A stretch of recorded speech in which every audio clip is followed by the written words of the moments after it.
Hello students, how are you? Oh, hope you all are fine. I'm also fine. Okay dear, if you have any problem, you can discuss with me, you can call me, please. Okay? Okay, today we are discussing about our third chapter and we will continue this chapter. Okay? Our topic is statutory corporation and government company. We will cover two topics. That name is statutory and government company. Okay, limitations, merits, features, and all these things. Okay. Now, first of all, I am telling you about the statutory corporation. Statutory corporation क्या है? Statutory corporation के अंदर statutory corporation body with A separate legal existence, यानी कि इनकी एक अपनी ही अलग पहचान है, एक अलग से एग्जिस्टेंस है जो गवर्नमेंट के द्वारा स्टैब्लिश की जाती है. जैसे बहुत सारी चीज़ें हैं, जैसे कि LIC है. LIC गवर्नमेंट के द्वारा स्टैब्लिश की जाती है. RBI है, कॉरपोरेशन ऑफ इंडिया है, लाइफ इंश्योरेंस है, एयर इंडिया है. ये गवर्नमेंट के द्वारा स्टैब्लिश कंट्रोल की जाती हैं और इनको अलग से कहा गया स्टैट्यूटरी कॉर्पोरेशन. अब इसके अंदर डेफिनेशन देखते हैं. पहले मैंने आपको एग्जांपल दिए, फिर उसके बाद देखते हैं. Statutory corporation body with a separate legal existence, इसकी अपनी एक अलग पहचान होती है और इसकी अपनी अलग स्टैब्लिश की हुई बॉडी किसके द्वारा होती है? गवर्नमेंट के द्वारा. Setup under A special act of parliament, parliament में इसको ऑपरेट करने के लिए, इसको बनाने के लिए, इसको स्टैब्लिश करने के लिए पार्लियामेंट में इसके बारे में स्पेशल एक्ट पास होता है. उसके बाद इसको स्टैब्लिश किया जाता है. Statutory corporation is known as public corporation, यानी कि ये गवर्नमेंट की कंपनी होती है, गवर्नमेंट का इसका कंट्रोल रहता है इसके ऊपर. जैसे हम कह सकते हैं, जैसे हमारा स्टेट गवर्नमेंट है, सेंट्रल गवर्नमेंट है, और एक स्पेशल अधिनियम बनाया जाता है जिसमें इसको स्टैब्लिश किया जाता है, यानी कि एक अलग से स्पेशल एक्ट ऑफ पार्लियामेंट में इसको पास कराया जाता है. और इसके ऑब्जेक्टिव्स क्या क्या हैं, इसके आपके लिमिटेशंस क्या हैं, इसके फीचर्स क्या हैं, ये आपस में वहाँ पे डिस्कस किया जाता है. उसके बाद इन बॉडीज़ को इनको एक अलग से पहचान दी जाती है और पार्लियामेंट में इसको पास किया जाता है और उसके बाद ये अप्लाई की जाती है. That is called corporate corporation, statutory corporation, statutory corporation. उसके बाद इसके फीचर्स देखते हैं. फीचर में उसने क्या कहा? सबसे पहले पॉइंट क्या है फीचर्स के अंदर? इसने कहा फॉर्मेशन. इसको किसके द्वारा बनाया जाता है? गवर्नमेंट के द्वारा ही बनाया जाता है. इसको और कौन बनाएगा? जब गवर्नमेंट की ही चीज़ है, गवर्नमेंट ने इस्टेब्लिश किया है तो गवर्नमेंट ही बनाएगी. पहली बात उसने क्या कहा है? फॉर्मेशन. फॉर्मेशन में क्या आएगा? It is established under A special act of parliament. Parliament के अंदर एक स्पेशल एक्ट, एक रेजोल्यूशन पास होता है जिसको हम स्टैट्यूटरी कॉर्पोरेशन बनाने के लिए लागू किया जाता है. फिर उसने कहा that lays down the objectives, powers and functions of the corporation. उसके ऑब्जेक्ट क्या हैं, ऑब्जेक्टिव क्या हैं, उसके एम क्या है और उसके मेरिट्स क्या हैं, डीमेरिट्स क्या हैं, तो उसका तरीका क्या है चलाने का. ये सारी बातें जो बनाई जाती हैं फॉर्मेशन में आती हैं और ये किसके अंदर होती हैं? स्टैट्यूटरी कॉर्पोरेशन के अंदर होती है. और स्पेशल एक्ट बनाया जाता है पार्लियामेंट में जो ये पास किया जाता है इसको. दूसरी बात, ओनरशिप. पता चल रहा है गवर्नमेंट की चीज़ है, गवर्नमेंट के अंडर में, तो गवर्नमेंट ही ओनर होगी. और कौन होगा? Ownership. It is wholly owned by the state. Government has the power to appropriate its profits and also has to bear the losses if create have any. अगर मान लीजिए कोई भी लॉसेज होते हैं और कोई भी प्रॉफिट होता है तो उसका कौन मालिकाना हक रहेगा? जिसका गवर्नमेंट का ही रहेगा. ऑब्वियसली गवर्नमेंट ने बनाई है तो गवर्नमेंट ही उसको टैकल करेगी और गवर्नमेंट का ही प्रॉफिट रहेगा. और मान लीजिए किसी साल लॉस हुआ है तो गवर्नमेंट ही उस लॉस को बियर करेगी. Now we are discussing next point. Okay, now next point is number 3, corporate existence. Existence किसकी रहेगी? गवर्नमेंट की. एक statutory corporation is a body corporate which has a separate legal existence independent of the government. यानी कि पूरे तरीके से हम ये कह सकते हैं इसके ऊपर गवर्नमेंट का हाथ रहता है. It can shoe and should enter into contract and acquire property in its own name.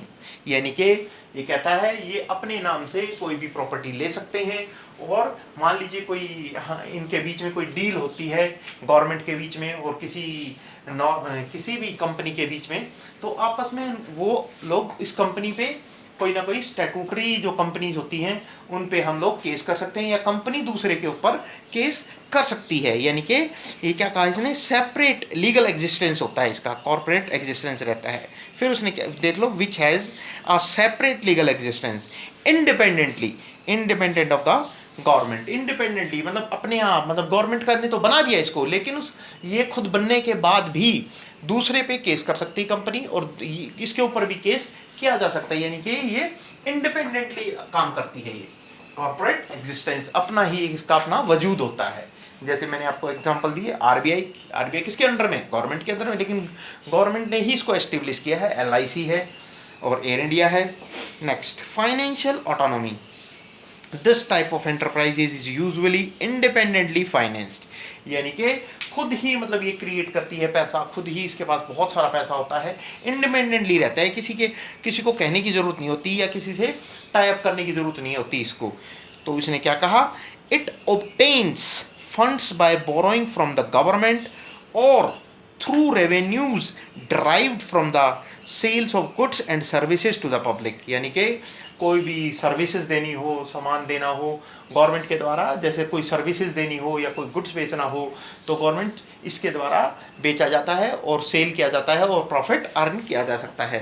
तो इसकी एक अपनी पहचान होती है। It has authority to retain its earnings and utilise them for its business. यानी कि इसके द्वारा जो कमाया गया पैसा है, कमाया गया अर्निंग्स है, वो अपने लिए ही वो फिक्स एसेट भी खरीद सकती है, या अपने लिए कोई भी चीज़ जो कंपनी के लिए रिक्वायरमेंट हो वो खरीद सकती है और उसको यूटिलाइज कर सकती है। तो उसने हमने क्या क्या सीखा, फॉर्मेशन, ऑनरशिप, और थर्ड किया हमने कॉर्पोरेट एग्जिस्टेंस, और फोर्थ किया हमने फाइनेंशियल ऑटोनॉमी। फिफ्थ आता है accounting and audit procedures. Accounting and audit procedure, it is not subject to the government rules and regulations in the matter of accounting, budgeting and audit as applicable to departmental undertaking। यानी कि ये कोई ज़रूरी नहीं है कि भाई government के ऊपर कहे कि भाई गवर्नमेंट से मदद ले, या उनको कहे इस बात के लिए, नहीं, ये अपना खुद का चार्टर्ड अकाउंटेंट्स अपॉइंट कर सकती हैं और उसको ऑडिट करवा सकती हैं, जांच पड़ताल करवा सकती हैं अपनी कंपनी की। तो इसको अथॉरिटी होती है इसमें। It is not subject to government के रूल रेगुलेशंस को अप्लाई करने की इसमें ज़रूरत नहीं है।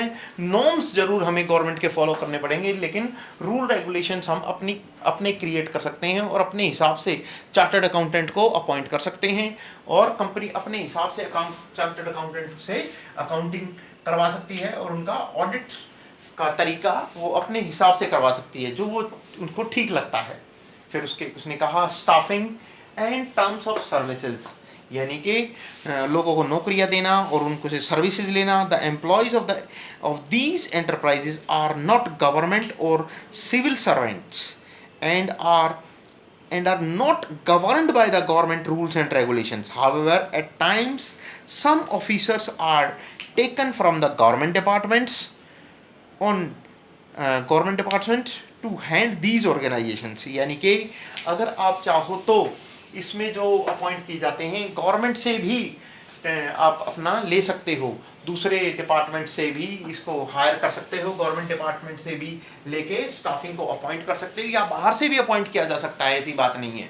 बाहर से भी अपॉइंट कर सकती है, खुद अपॉइंट करने की इसको पावर होती है स्टाफिंग को, और गवर्नमेंट से भी टाई अप करके गवर्नमेंट के थ्रू भी हम कुछ ऑफिसर्स को अपॉइंट किया जा सकता है। जैसे कि भाई अगर मान लीजिए स्पेशल ऑडिट करवाना है, या फिर कुछ और ऐसा काम है जो हम गवर्नमेंट की परमिशन से ही करेंगे, तो उस कंडीशंस में हम कुछ एम्प्लॉयज़ को हायर कर सकते हैं, या हम बाहर से भी फॉर द टाइम बीइंग, या आपका फिक्स के लिए भी, या फिर फिक्सेशन के लिए भी, जैसे कि लंबे समय तक या फिक्स जॉब के लिए भी हम बाहर से भी अपॉइंट किया जा सकता है, या गवर्नमेंट से भी टाई अप करके एम्प्लॉयज़ को हायर कर सकते हैं और काम कर सकते हैं। हमने ACICA statutory corporation body with a separate legal existing set up under a special act parliament। और ये क्या है, पब्लिक कॉर्पोरेशन, पब्लिक कंपनी है, पब्लिक यानी कि गवर्नमेंट की है। Formation, ownership, corporate existence, financial autonomy, accounting and audit procedure, staffing and terms of services, ये सारी फीचर्स पढ़े हमने और हमने इसकी डेफिनेशंस देखी। इसके कुछ फायदे भी हैं कि भी अगर हम गवर्नमेंट का ही इसके ऊपर होल्ड रहता है तो उसका कुछ फ़ायदा है, कुछ नुकसान भी है, वो देखते हैं हम। पहला पॉइंट उसने क्या कहा मेरिट्स में, ऑपरेशनल फ्लेक्सिबिलिटी। अगर मान लीजिए हमें कुछ चेंजेस करने की रिक्वायरमेंट पड़ती है बिजनेस के अंदर या कंपनी के अंदर या बैंक के अंदर या LIC के अंदर या फिर हमारे बहुत सारी एयर इंडिया में, अगर कोई भी कुछ ऑपरेशनली यानी कि हम जब हम काम करते हैं उस टाइम पे अगर हमें कुछ चेंजेस लाना है तो हम आसानी से चेंजेस कर सकते हैं, फ्लेक्सिबल हैं, यानी कि हम जो भी हमें ऐड ऑन करना है कुछ ऐड ऑन कर सकते हैं या रिमूव करना है कुछ तो रिमूव किया जा सकता है, यानी कि ऑपरेशनल फ्लेक्सिबिलिटी है, हम किसी भी तरीके से काम कर सकते हैं। They enjoy independence in their functioning and there is sufficient scope for flexibility and they are free from undesirable government regulation and control। यानी कि हम जो भी गवर्नमेंट की फालतू की जो पॉलिसीज हैं उनको भी छोड़ के हम अपने तरीके से भी हम काम करने के लिए फ्री हैं। इसलिए इसने कहा सबसे पहले अच्छी बात ऑपरेशनल फ्लेक्सिबिलिटी है, इसमें कोई आपको दखलंदाजी नहीं करेगा, गवर्नमेंट भी आपको दखलंदाजी नहीं करेगी। Number 2, freedom from interference. उसने कहा as funds of these organisations do not come from the central budget, it is free from interference of the government in its day-to-day working which ensures better and efficient working। यानी कि जो भी उनकी जो disturbance करने वाली जो हमें जो डिस्टर्बेंस करे हमारी कंपनी में क्रिएट करे वो चीज़ें नहीं है इसके अंदर।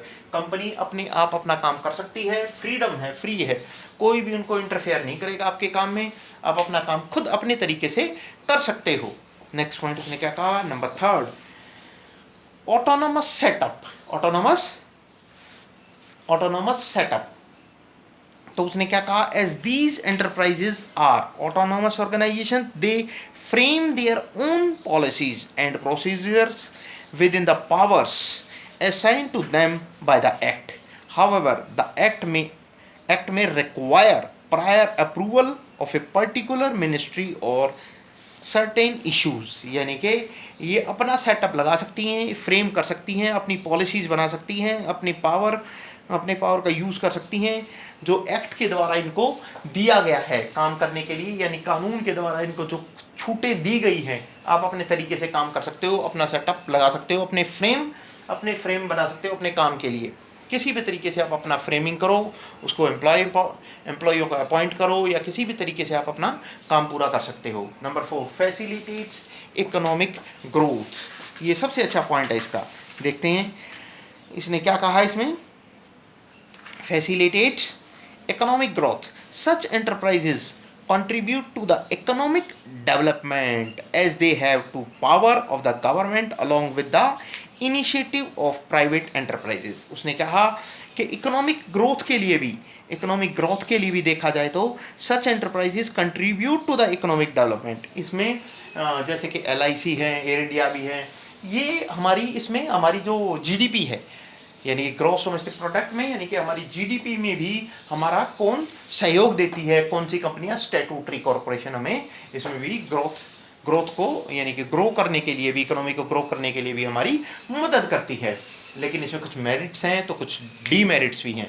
उसके लिमिटेशंस या डीमेरिट्स हमारा क्या है, पहला क्या है, थियोरेटिकल ऑटोनॉमी। इसने कहा the autonomy and flexibility of such enterprises exist on paper only. यानी कि उसने कहा कुछ मानते हैं हम ये गवर्नमेंट की कंपनी है और गवर्नमेंट हमें छूट देती है, लेकिन ये हमें एक नाम की ही रहती है छूट, नाम के, हाँ भाई छूट मतलब दिखावे के लिए छूट होती हैं बहुत सारी तो, लेकिन क्योंकि गवर्नमेंट का कंट्रोल होता है, गवर्नमेंट जैसा चाहेगी वैसा ही इनको करना पड़ता है। Number 2, government interference. कई बार गवर्नमेंट कुछ रूल रेगुलेशंस लागू करने में इनके ऊपर दबाव डालती है तो उनको फॉलो करना पड़ता है कॉरपोरेट स्टैट्यूटरी कॉरपोरेशंस को, यानी कि गवर्नमेंट की बातें इनको माननी पड़ती हैं। गवर्नमेंट को लगता है कि नहीं ये गलत जा रहा है तो उसको रोक सकती है गवर्नमेंट। अगर मान लीजिए जैसे आरबीआई इंटरेस्ट रेट बढ़ाती है या घटाती है तो उसको भी कंट्रोल करने के लिए गवर्नमेंट उसमें इंटरफेयर कर सकती है। Next point, undesirable practices. Number third point, undesirable practices. इन स्टैट्यूटरी कॉरपोरेशन ऑफिशियल्स में misuse their autonomy and misuse their and that are against the objectives of such enterprises like corruption। यानी कि बहुत सारी चीज़ें, अनडिज़ायरेबल चीज़ें भी हमें इसके अंदर हमें देखने को मिल सकती है। जैसे कि हमारी पिछली गवर्नमेंट थी, उन्होंने बहुत सारे जो हमारे बाहर जो चले गए हैं लोग जो करप्शन करके चले गए हैं, मैं नाम तो क्या बताऊं, जो उनको करप्शन के लिए गए हैं, तो उन्होंने बहुत सारे लोग ऐसे हैं जिन्होंने लोन दिया था गवर्नमेंट को और गवर्नमेंट ने उनको बिना अप्रूवल के भी लोन को सैंक्शन करवा दिया था। तो ऐसी चीज़ें, करप्शन की चीज़ें हमारी अनडिज़ायरेबल हमें देखने को इसके अंदर करप्शन का मैटर काफ़ी हमें देखने को मिल सकता है। फिर उसके बाद डिले इन एक्शन। अगर मान लीजिए कोई भी नई पॉलिसी बनानी है, नया रूल निकालना है, उसके लिए हमें गवर्नमेंट के साथ गवर्नमेंट से परमिशन लेनी पड़ती है। उसके लिए कोई भी काम करने के लिए हमें उनसे परमिशन लेंगे तो हमें काफ़ी टाइम लग जाता है, डिले हो जाता है काम। इतने में हमारी इकोनॉमी को काफ़ी नुकसान हो जाता है। तो नेक्स्ट, गवर्नमेंट कंपनी। उसके बाद हम देखते हैं गवर्नमेंट कंपनी की डेफिनेशन, उसके फीचर, मेरिट और डीमेरिट देखते हैं। गवर्नमेंट कंपनी में उसने क्या कहा, पहले मैं आपको एक्सप्लेन कर देता हूँ। इसने कहा 51% हमारा हाथ किसका रहता है, गवर्नमेंट का रहता है मिनिमम, या पूरा ही गवर्नमेंट का, या पार्टली, मतलब थोड़ा बहुत बाहर का हिस्सा रहता है, लेकिन 51% गवर्नमेंट का हिस्सा रहता है इसके अंदर। देखते हैं इसके अंदर क्या कहा गया है। गवर्नमेंट कंपनी के बारे में आपको नाम से ही पता चल रहा है। गवर्नमेंट कंपनी क्या है? According to section 245 of the companies act 2013, a government company means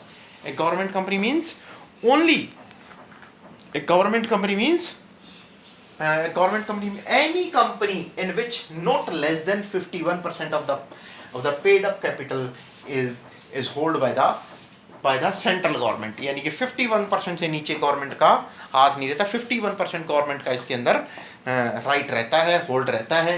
और by any state government, central government का या स्टेट गवर्नमेंट का, और partly by central government and partly by one और more state government, and includes a company which is a subsidiary of a government company.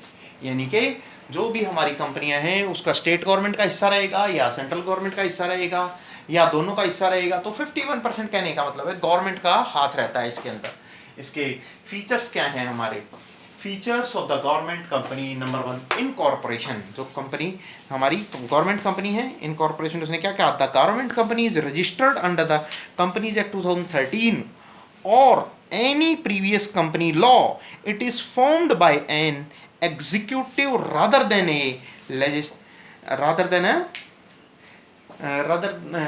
we can say that rather than any other. It is formed by rather than any. You can take a decision.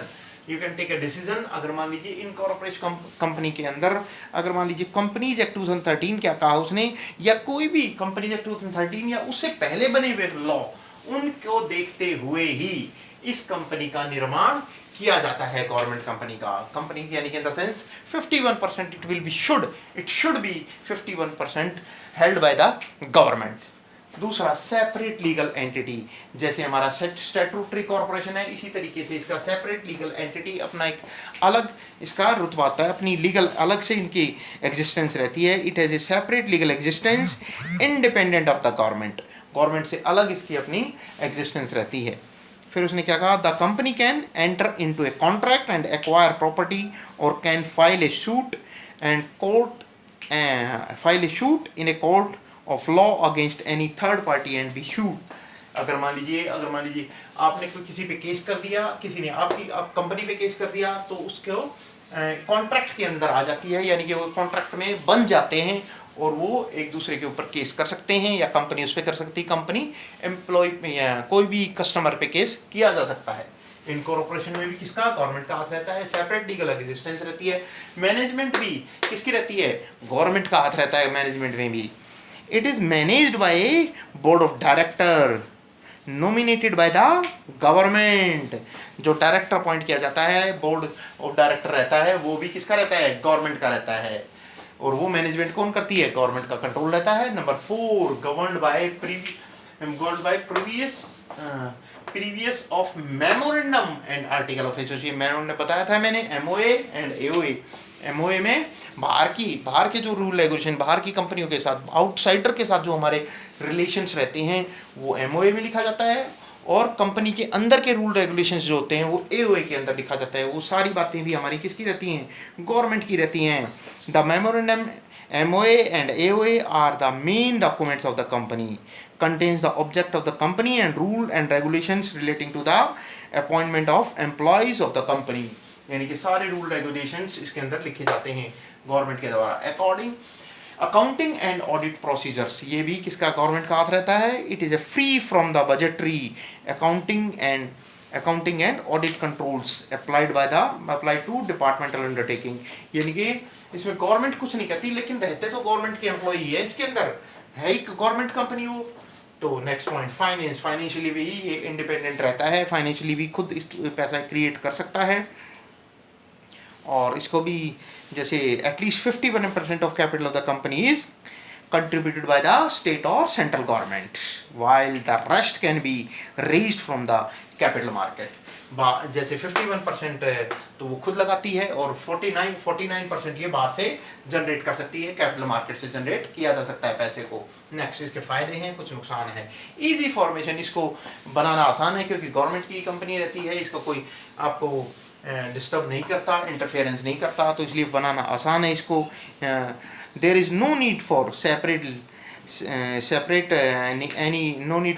new documents, or no need for parliament for its formation।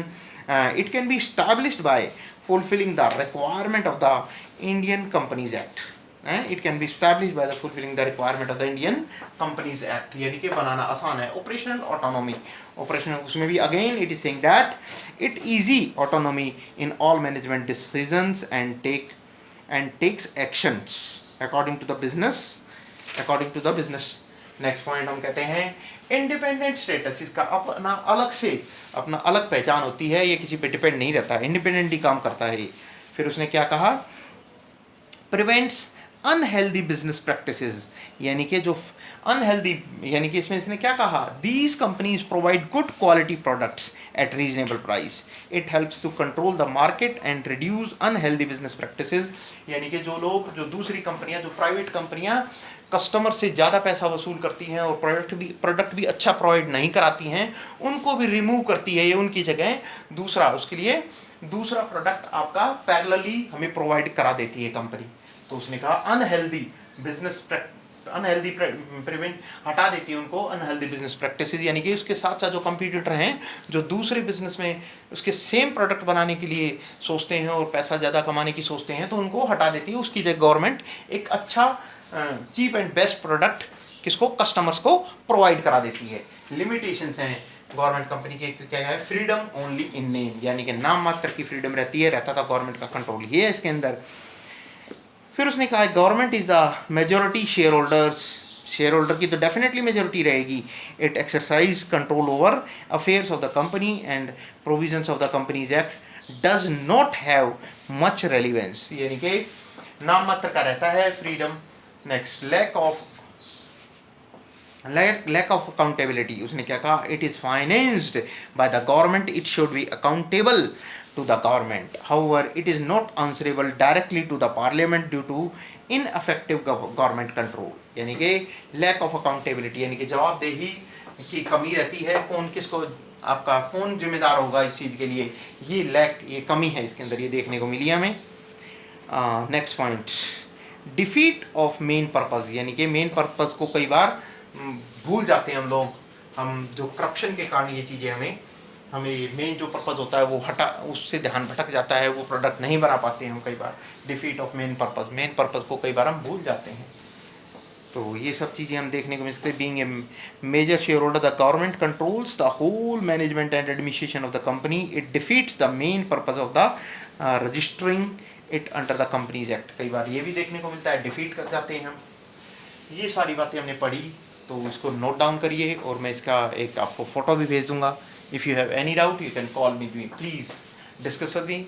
Stay at home and safe. Okay, see you in next video.